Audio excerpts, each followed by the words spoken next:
Santa Ana, California, the man charged with opening fire on a Taiwanese church congregation of mainly elderly people in Southern California wanted to execute in cold blood as many people in that room as possible, a prosecutor said Tuesday in announcing murder, attempted murder and other charges for Orange County District Attorney Todd Spitzer referred to David Cho, 68, as a monster whose rampage was thwarted by the heroic actions of a doctor who charged at him, a pastor who hit Cho with a chair and several parishioners who tied him up until police arrived. This monster crafted a diabolical.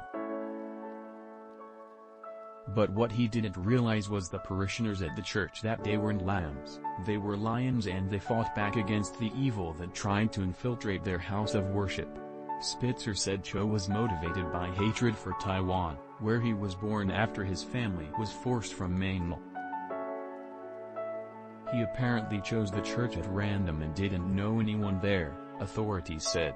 He drove from his home in Las Vegas on Saturday and arrived at the church the next day.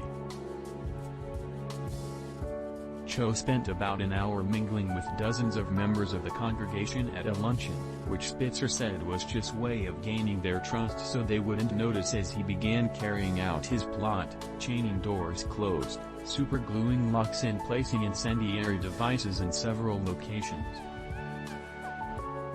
Cho's method amounted to lying in wait, Spitzer said, a legal designation that can enhance penalties if he is convicted. This case is about the person concealing themselves in plain view, he said. If Cho is convicted and the jury finds the enhancements to be true, he would face a sentence of either life in prison without possibility of parole or the death penalty, Spitzer said. Cho's arraignment was continued to June 10 and he did not enter a plea during his first court appearance on Tuesday. He will continue to be held without bail. His public defender, Tanya Vallejo, did not immediately return an email requesting comment.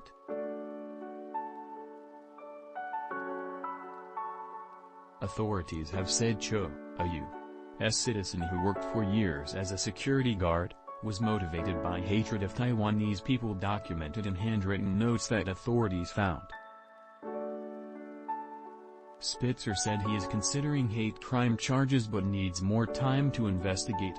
While there is very strong evidence right now that this was motivated by hate, we want to make sure we have put together all the evidence that confirms that theory in the case, he said.